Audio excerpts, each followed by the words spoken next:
Febri, Hadir Pak Guru. Agustina Luan, Hadir Pak. Aldo, Alifika, Hadir Pak.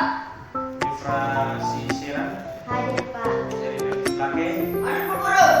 Maria Yumi Tepolo. Hadir Pak. Ya baik, semua sudah hadir, berarti masih tetap semangat.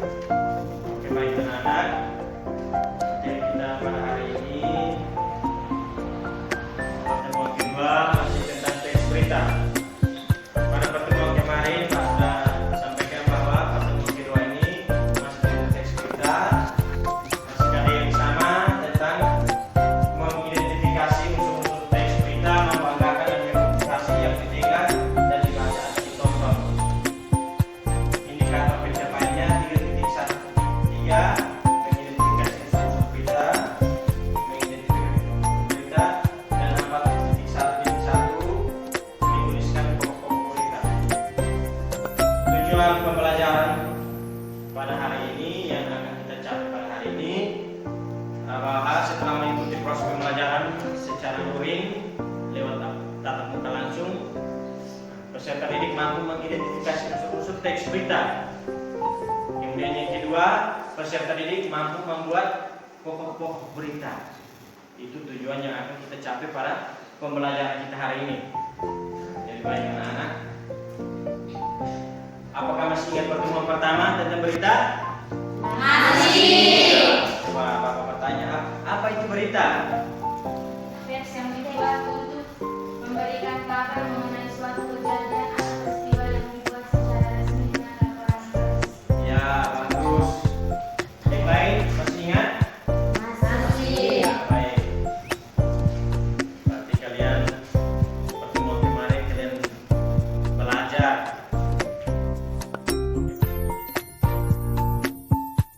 Jadi pengertian berita menurut kamu besar bahasa Indonesia, kata berita diberarti kabar, cerita, informasi atau keterangan mengenai kejadian atau peristiwa yang hangat, terutama yang resmi atau dilaporkan pers.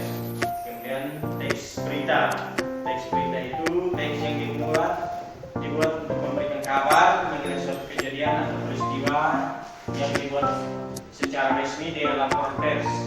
Jadi faktor atau kejadian suatu peristiwa itu terjadi karena adanya ya pemicu utama munculnya berita. Jadi harus ada pemicunya, ada faktor kejadiannya. Kemudian kejadian itu harus benar-benar terjadi, tidak boleh direkayasa. Ya, seperti di pertemuan kemarin. Jadi anak-anak itu tidak menyadari bahwa kita setiap hari menyampaikan informasi. Betul atau tidak? Betul.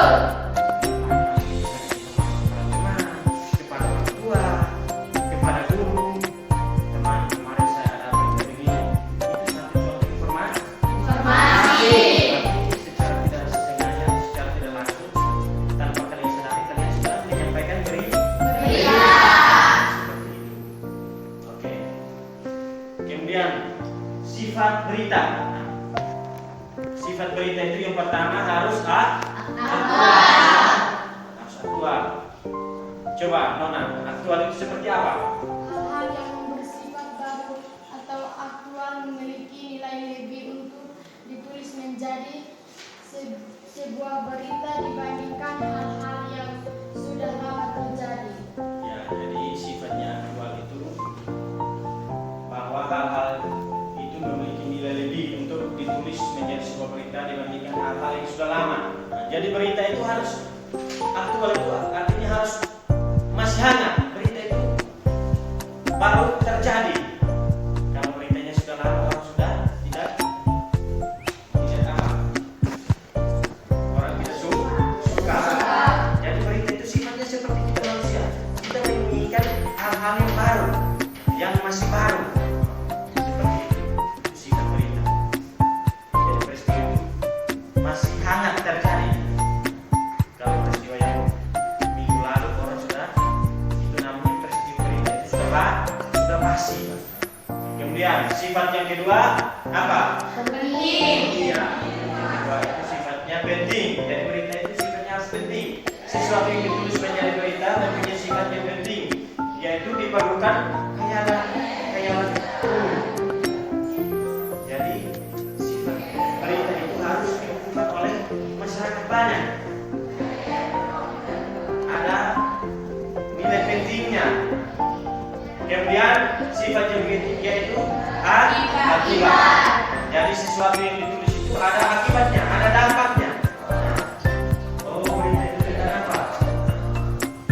Oh, berita tentang misalnya kemarin berita tentang kebakaran.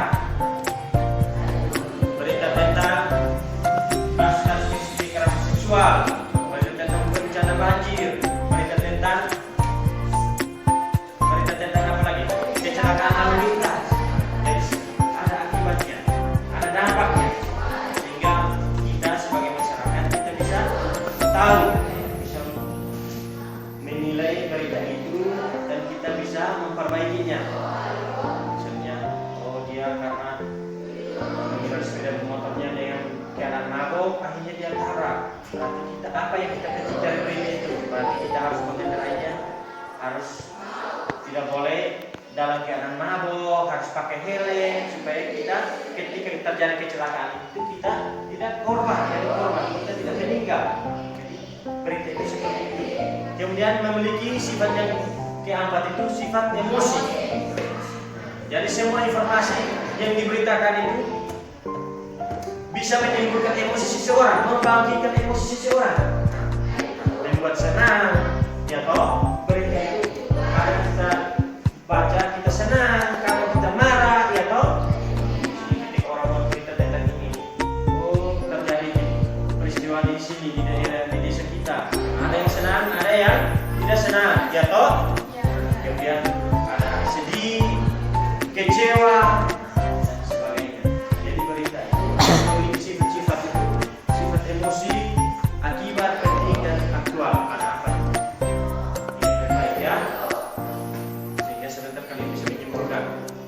Kemudian berita itu harus ada di unsur-unsur yang lengkap. Semua berita itu harus ada unsur-unsurnya yang lengkap, yaitu unsur 5W tambah 1. Ada istilah atau rumus adiksi. Bisa lihat? Bisa. Adiksi. Unsur yang pertama unsur bot atau unsur A. Rujukannya menjelaskan topik berita atau peristiwa atau kejadian apa yang terjadi. Kemudian where atau di Mana? menjelaskan lokasi atau tempat terjadinya. Kemudian when unsur kapan, itu rujukannya menjelaskan ya waktu itu bisa hari, bisa tanggal, bulan dan tahun. Terus unsur siapa rujukannya menjelaskan pelaku atau orang yang terlibat dalam peristiwa itu. Siapa yang terlibat, siapa yang menjadi korban. Seperti itu, siapa yang menjadi pelaku. Kemudian unsur yang kelima, unsur why atau unsur mengapa. Ya, unsur mengapa ini rujukannya menjelaskan ya sebab akibat. Jadi sebuah berita itu ada yang punya sebab dan akibatnya. Ada yang punya sebab dan akibatnya. Pak sudah jelaskan di pertemuan pertama. Kalian masih ingat toh? Masih. Ya, jadi bahwa berita itu harus ada sebab dan akibatnya. Oh, dia mengendarai sepeda motor dalam keadaan mabuk, akibatnya dia menabrak sebab dia mengendarai sepeda motor dalam posisi mabuk atau dalam keadaan mabuk mengakibatkan menabrak orang, ya toh. Jadi peristiwa itu ada sebab dan akibat. Mengapa terjadi kecelakaan? Karena itu ada sebab dan akibatnya. Kemudian unsur yang terakhir unsur how atau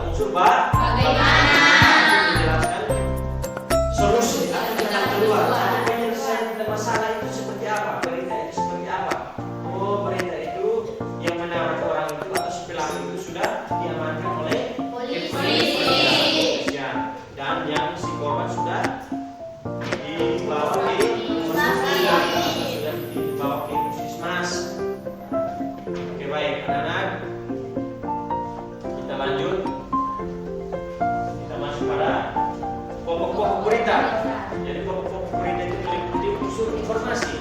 Secara singkat bahwa pokok-pokok berita itu bisa diartikan sebagai hal-hal yang dianggap penting atau pokok. Namanya pokok utama, penting dalam suatu berita. Jadi pokok-pokok itu merupakan jawaban dari unsur lima. Bisa paham? Bisa. Kalau sudah paham, ini Bapak akan menayangkan video pertama, sehingga Bapak akan menjelaskan videonya dan kalian bisa. Nanti Pak akan menayangkan lagi video kedua dan kalian akan mengerjakannya di LKPD.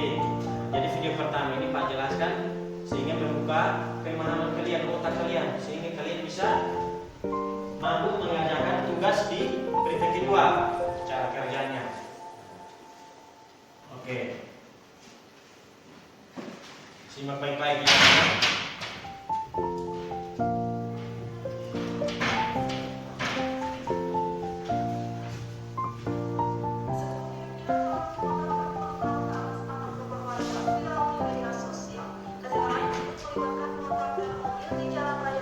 Tolong simak baik-baik ya anak.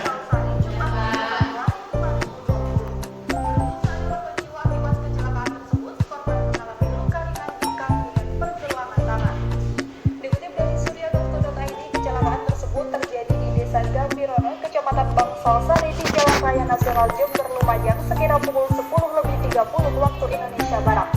Kecelakaan maut tersebut melibatkan mobil Daihatsu Xenia B1737 KOE yang dikendarai Ferry 27 tahun, warga Desa Karangbayat, Kecamatan Sumber Baru.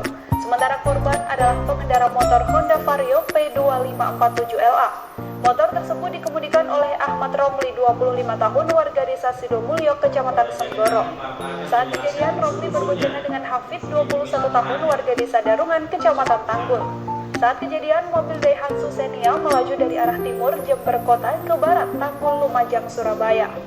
Sementara sepeda motor melaju dari arah berlawanan, yakni dari arah barat ke timur.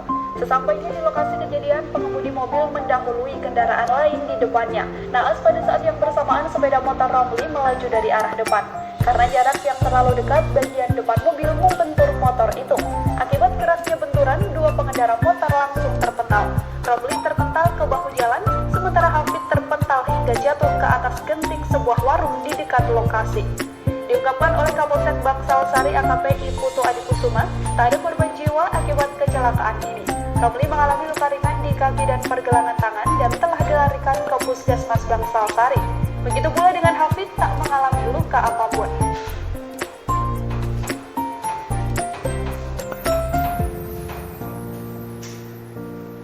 Oke, baik anak-anak, video pertamanya Bapak sudah menayangkannya dan kalian sudah menyimaknya secara baik. Sekarang Bapak akan menjelaskan dia punya unsur-unsurnya dan dia punya pokok-pokok beritanya, sehingga kalian bisa paham dan soal yang ada di LKPD. Nah, anak-anak, kalian sudah menontonnya. Jadi cara menjelaskan unsur-unsurnya dan membuat pokok-pokok beritanya. Unsur yang pertama, unsur what. Tadi peristiwa tadi tentang apa? Peristiwa kecelakaan lalu lintas. Kemudian siapa yang ada dalam berita tadi? Yaitu sebuah sepeda motor Vario yang dikendarai oleh Ahmad Romli 25 tahun dengan sebuah mobil Daihatsu Xenia Ferry yang bernama Ferry 27 tahun. Jadi peristiwa itu. Kemudian unsur when, kapan? Peristiwa itu terjadi pada hari Jumat tanggal 7 Februari tahun 2020. Jadi Pak, berita-berita ini berita-berita yang viral. Jadi unsur yang keempat, unsur where atau unsur di mana? Itu rujukannya atau itu terjadi di desa Kecamatan Bangsal Sari, Jember Lumajang, Jawa Timur. Lihat unsur yang kelima, unsur why atau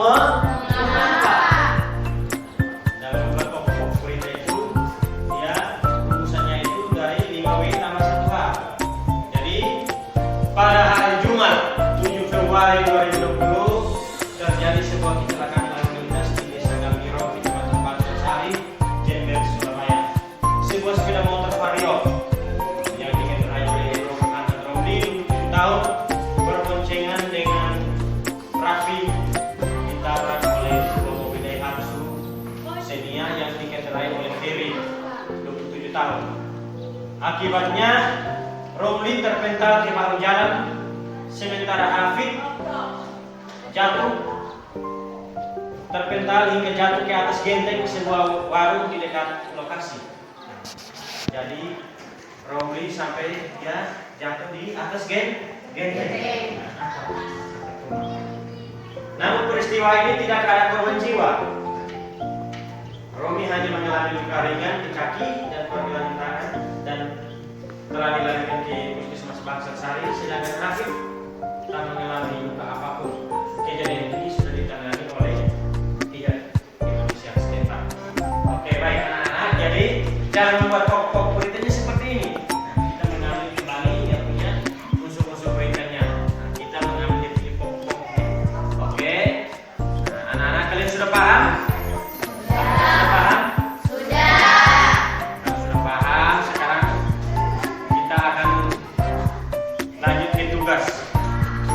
Bapak akan menayangkan video berita kedua, kalian menyimaknya secara baik dan kalian mengerjakannya di LKPD, tugas di LKPD.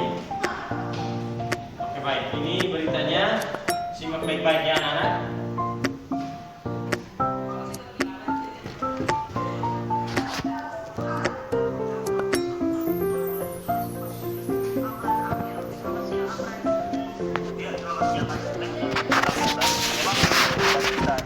Masih merendam beberapa titik di Lombok Utara, di mana terutama di daerah belakang bandara Aceh Makamba masih terendam setinggi 30 cm dan sementara untuk yang berada di Jalan Trans Sulawesi sejumlah warga terpaksa harus diungsikan dan kondisi jalan sendiri sampai saat ini masih tertimbun lumpur sepanjang lebih 2 km.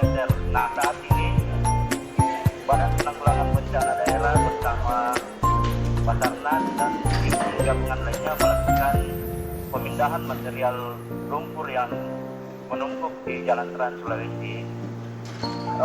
Hari ini kami sempat mengkonfirmasi dengan Bupati Lombok Utara Indah Putri Indriani bahwa langkah pertama yang dilakukan saat ini adalah membuka akses, terutama akses jalan supaya arus lalu lintas bisa berjalan. Kemudian dia juga mengupayakan membuka akses komunikasi karena pemerintah saat ini terkendala dengan akses jaringan komunikasi termasuk jaringan listrik.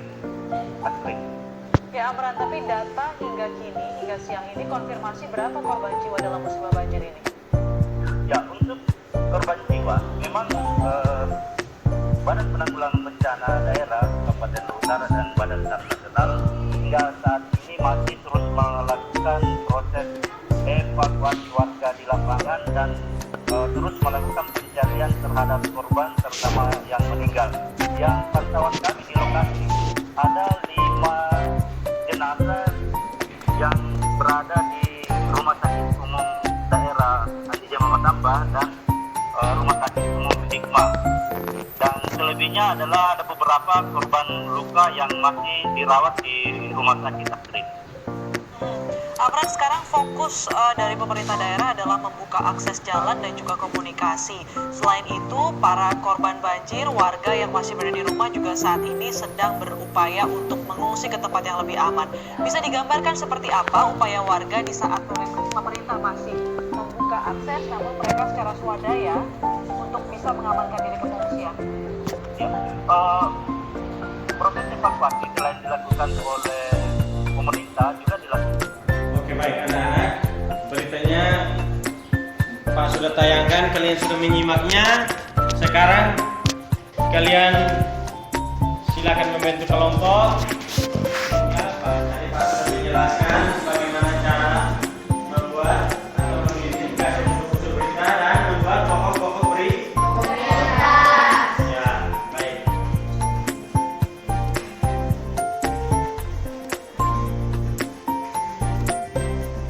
Diskusikan bersama teman.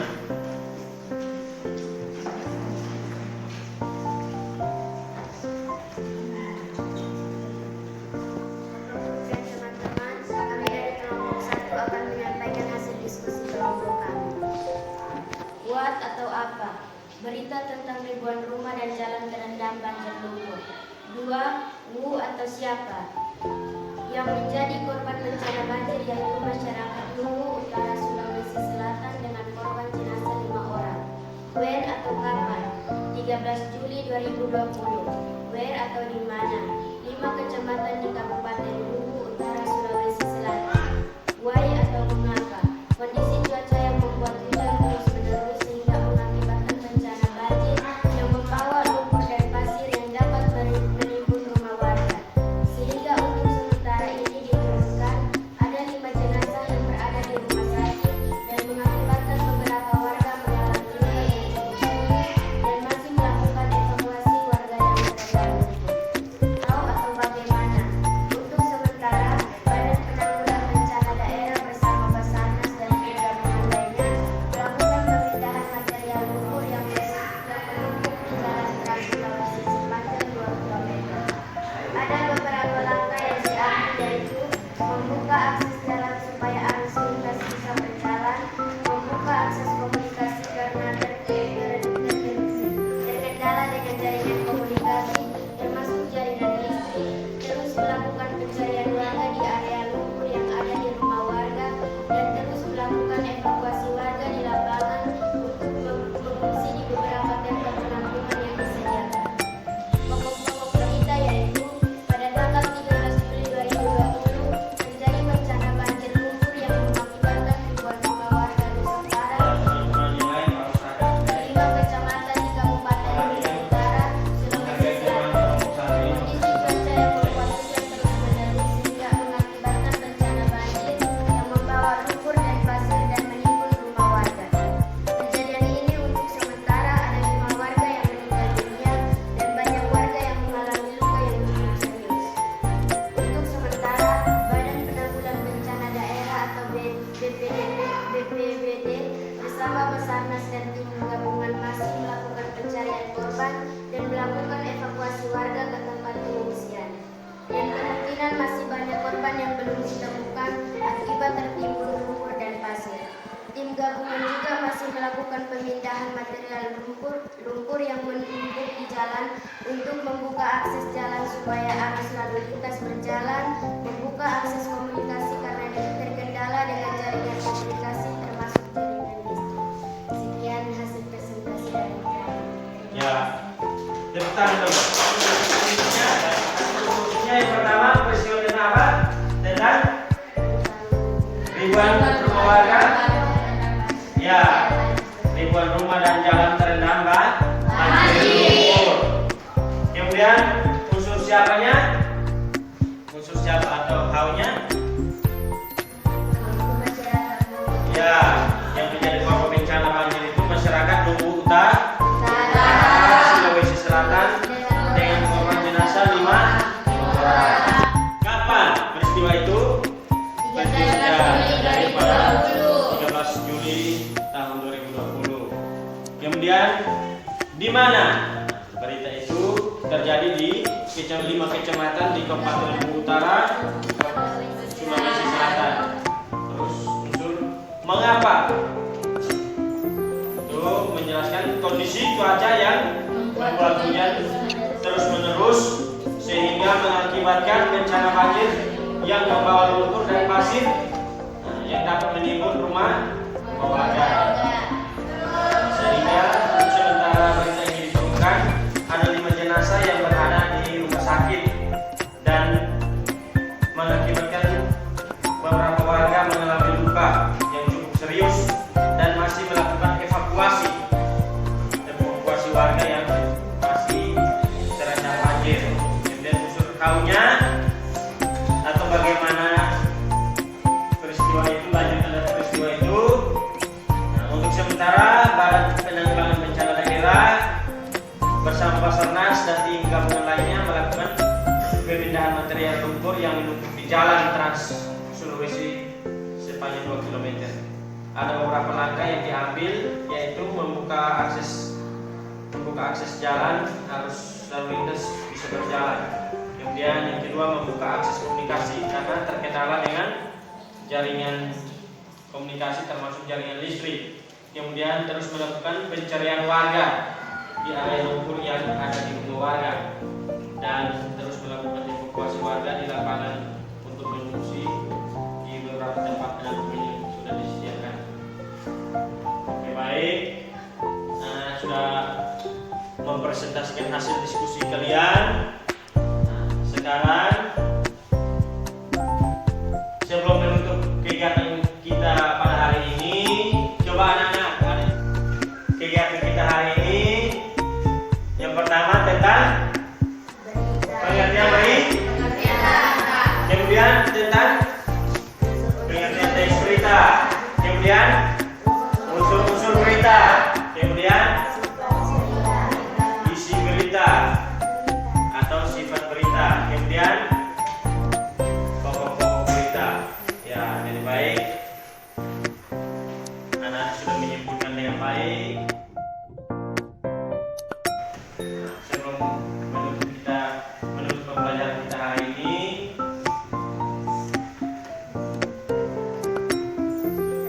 jadi Bapak akan memberikan motivasi anak-anak. Jadi pertemuan di ketiga nanti masih tentang teks berita, masih materi yang sama tentang teks berita. Jadi Pak harapkan supaya kalian mempersiapkan materi di pertemuan ketiga itu dengan baik, yang mempelajari materi pertemuan pertama dan kedua, karena masih ada kaitan dengan materi di ketiga. Jadi anak-anak tetap belajar, satu kedua tetap belajar, jangan keliruan. Ingat, sekarang penyakit corona ada di mana-mana. Kita lihat penyakit itu seperti apa. Jadi tetap jaga jarak, jaga kebersihan. Oke, jadi menutup kegiatan kita pada hari ini dengan doa penutup. Ketua kelas, silakan jadi doa berikutnya. Jadi pertemuan kedua ini berakhir sampai di sini. Selamat siang. Selamat